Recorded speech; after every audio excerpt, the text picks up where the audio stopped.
Good morning, YouTube. It's Jimmy Allen, Ray George page coming to you live on YouTube. As you know, every so often when Black History Month, I try to do a segment about a certain person of history, especially of Black history, no matter who they are, being their actors, celebrities, uh, politicians, historians, athletes, just people who had made an impact in our community that need to be acknowledged. And this gentleman here has been a great representative for our community. He's been around for a long time, he's one of the few people who's known by three names.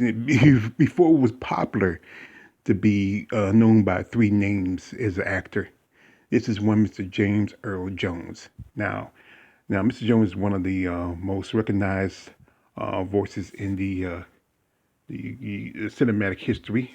Mostly, you will know him from his movies like Star Wars as Darth Vader and Lion King as Mufasa.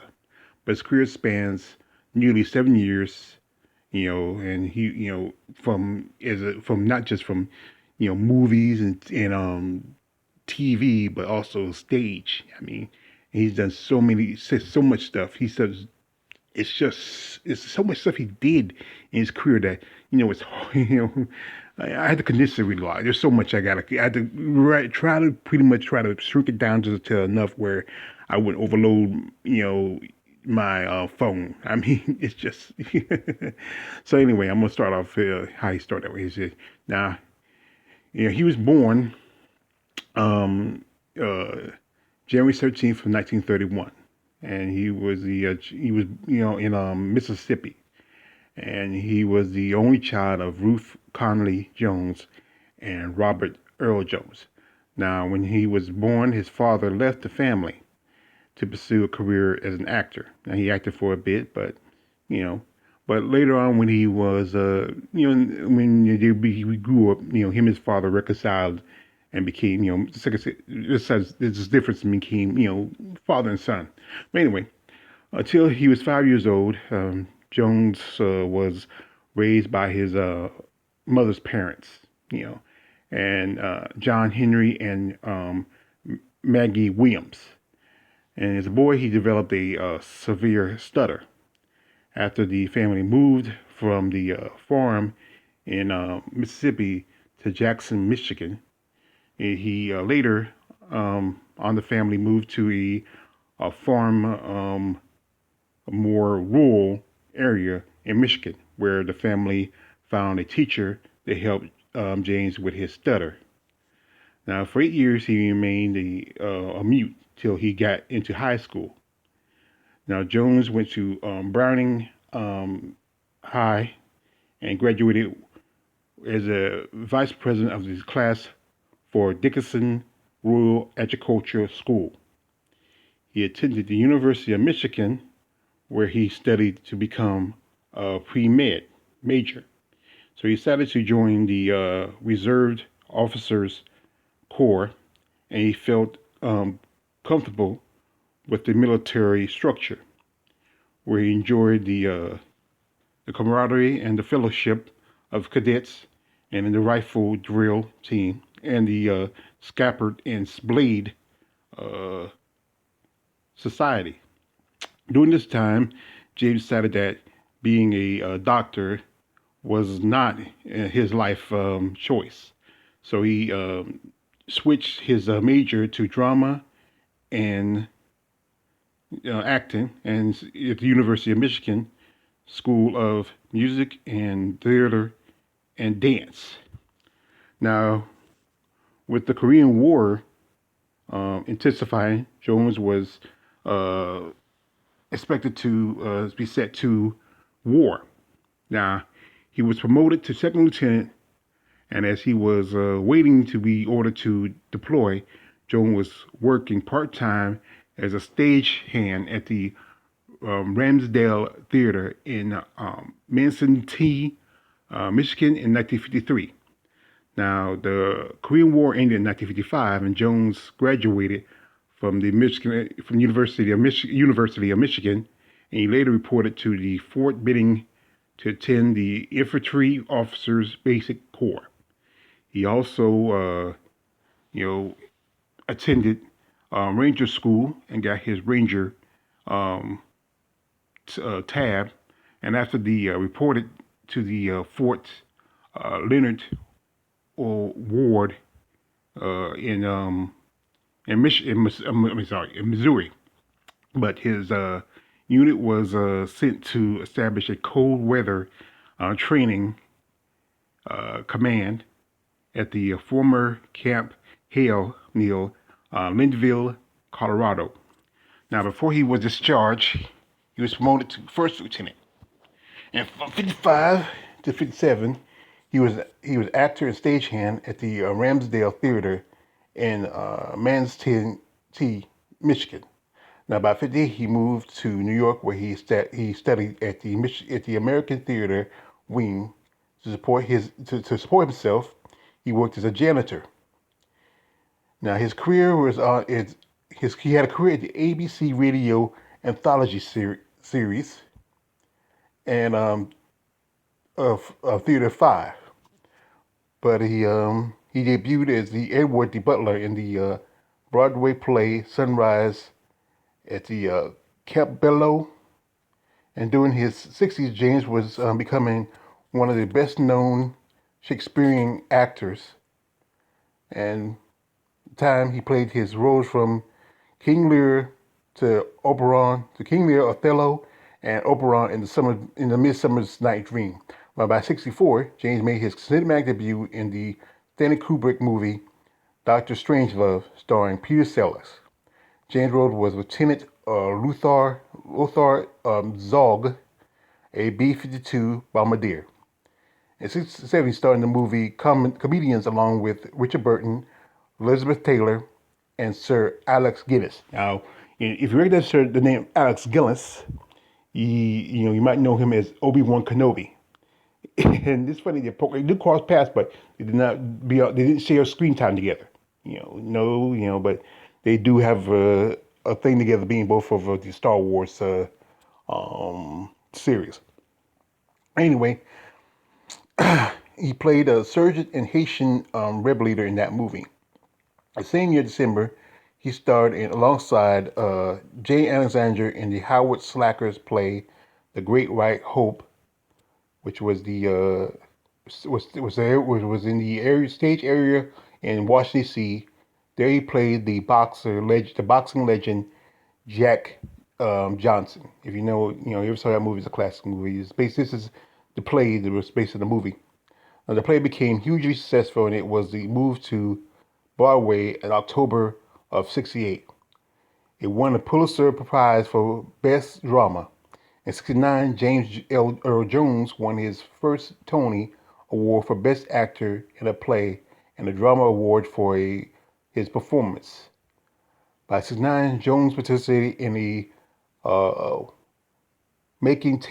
in a marketing test film for a groundbreaking educational series for children called Sesame Street. The show combines shorts with animated segments, and one of the shorts had Jones bald counting from 10. Now, Jones and Carol Burnett were the first celebrities guests to be on the show, and even made the appearances on the soap opera Guiding Light. Now, by '68, he was married to actress Julene Marie Hendricks, but better known as Julene Marie. The two met when he played Othello in '64. Now, by the '70s, the couple divorced, and they had never had any children. Now, now by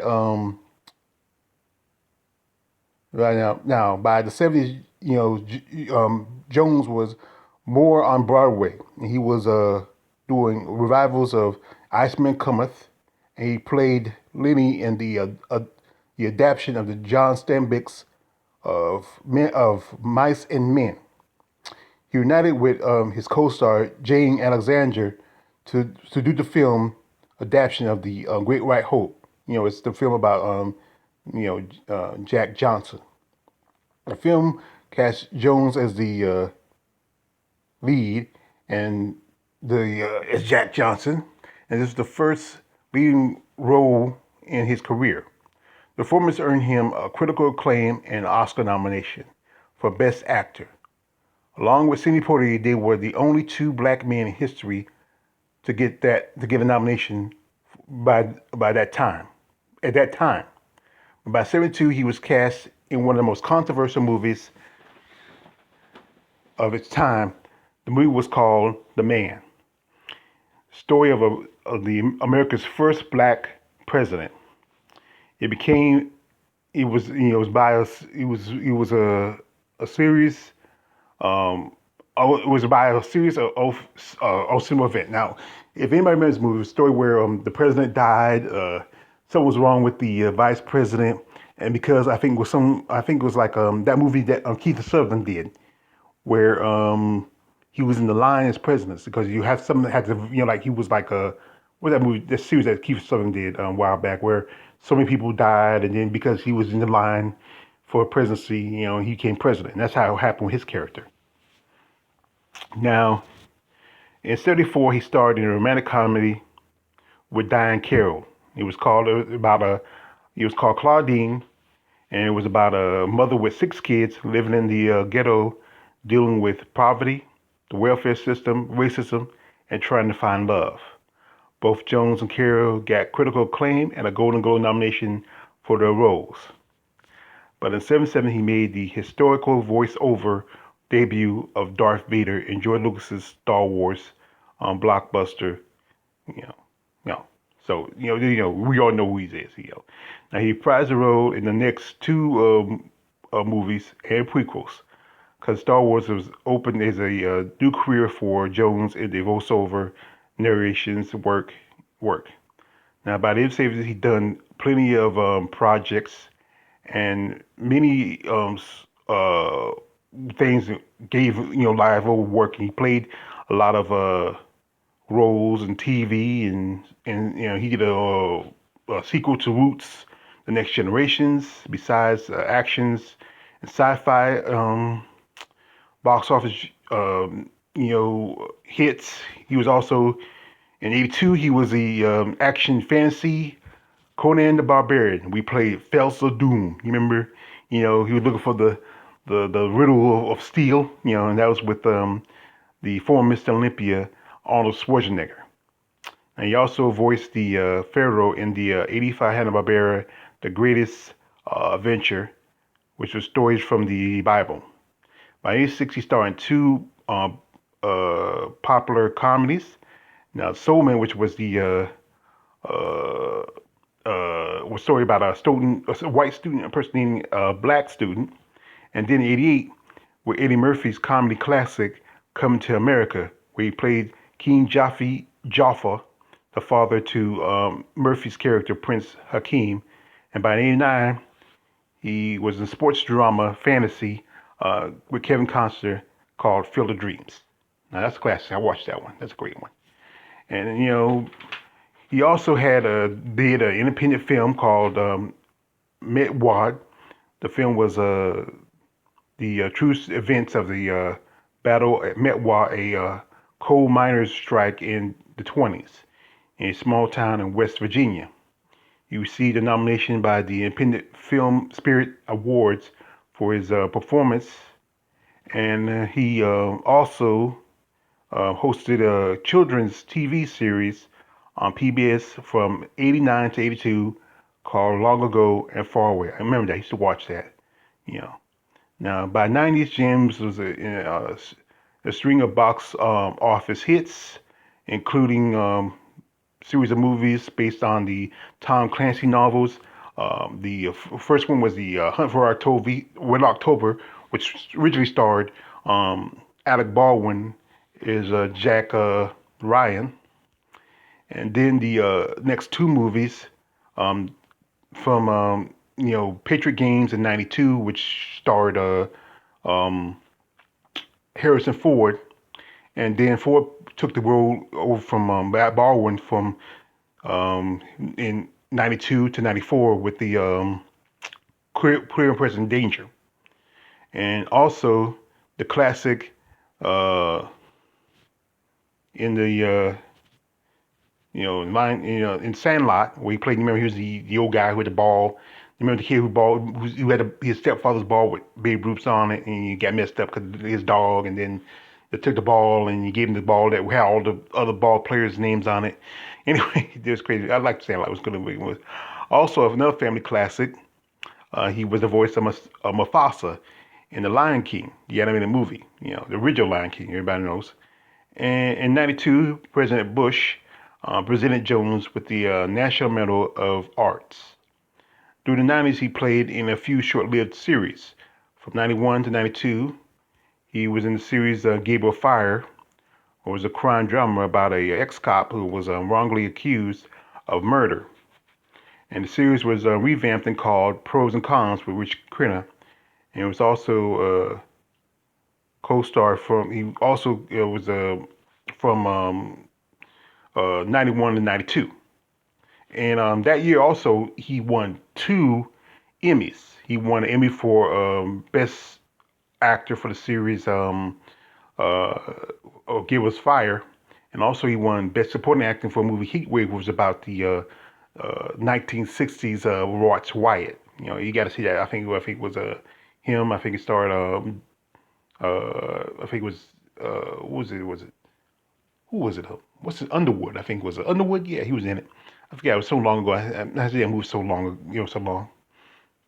But he also had a family drama called Under One Roof, and he had appearances on shows like Law and Order, Will and Grace, Lois and Clark: New Adventures of Superman, and also he was on the first episode of The Simpsons, The Treehouse of Horror, a Halloween special.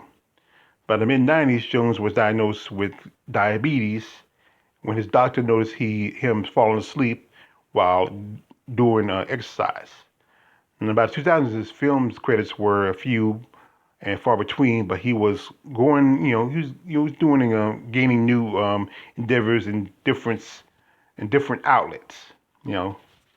And in 2002, Jones received the Kennedy Center Award along with Paul Simon, Elizabeth Taylor, and Chita Rivera. Now his voice was also called one of the most recognized voices in American history. The honor was shared by Sidney Poitier, Kelsey Grammer, Charles S. Dutton, Rock, and Courtney V. Vance. Now, because of that, his voice that been used to be a new network CNN. This is CNN, and it was the famous tagline. And he made cameos in popular TV shows like, Two and a Half Men, The Big Bang Theory, House.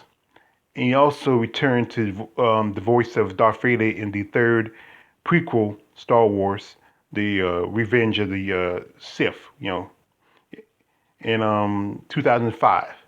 Same year, the all black Broadway version of the Golden Pond. He did a performance on Broadway till 2010. In 2009, he was presented with the Screen Actors Guild Award, a Lifetime Achievement. From 2012 to 2014, James was busy on Broadway, and he's also doing voiceover work for some of the more popular characters. Now, he reprises a role of Darth Vader on the Star Wars animated series Rebels and the live-action film Rogue One: A Star Wars Story in 2016. In 2019, he returned as the voice of Mufasa in the remake of The Lion King, and Darth Vader in the final sequel of the Rise of Skywalker. Now, in 2016, Jones' second wife, actress Cecilia Hart, died from cancer. Her and Jones were married from '82, and they only had one son, Flynn Earl Jones. Just recently, Eddie Murphy announced the return of the 1980 classic Coming to America with James Earl Jones reprising his role as King Jiffy Jaffa. and this is pretty good. You know, if you see that it's coming on, I think it's supposed to be on Amazon Prime or something like that, which I'm not a fan of Amazon Prime. They're the one who took away peanuts. And most everybody, except for I think other than the woman who played his mother, she passed away years ago. And this thing about this, the woman who played his wife in Coming to America also played the the what's the face's his wife in the first Lion King, you know, and that's kind of I think they choose her because they had just great chemistry as husband and wife in Coming to America, and so they brought her to the movie. So I'm just sad that she passed away. They probably would have used her for the Lion King remake, but but anyway, this is just, it took me forever to put this together. There was so much stuff. I had to cut out a lot of stuff because it would have took me hours to, tell you all his stuff, all the awards he's been winning, all the honors he has, all the other stuff he's done. I mean, all you got to do is just research James Earl Jones. There's so much he did over his career. This man is amazing. He's just now he's in his 90s, and it's just amazing what he did over his time. And this is a great man. I mean, he's an award winner. He's still, even now he's still doing plays, and with this Coming to America, this might be one of these, just him return to a character like the return of Mufasa, the return of Darth Vader, and this is another popular character that we recognize him playing many years ago, and just him return to that character is just so great. I mean, and especially for a lot of people who like me who grew up with him as Darth Vader, and then a lot of you kids who grew up in the '90s, him as Mufasa, and also who recognize him from Coming to America. It's just he's just a recognizable. His voice is recognizable. His characterism is recognizable. He's just a great, amazing actor, and he's one of those guys that's he does so much and so much time he has, and he's just a legend. And I think he might also have an honorary Oscar. I'm not surprised he hasn't had one yet, but he should have. He should. He probably will. It won't be long. Oscar's gonna they'll give him one eventually. But anyway, this is a great man, a great legend. So much he has done in his time, but I couldn't put it all together. But like I said, it's a lot of work putting some of this stuff together, but it's worth it. It's worth it just to recognize a legend and just amazing man. Anyway, it's your man always, George Page. Don't subscribe. I'm out.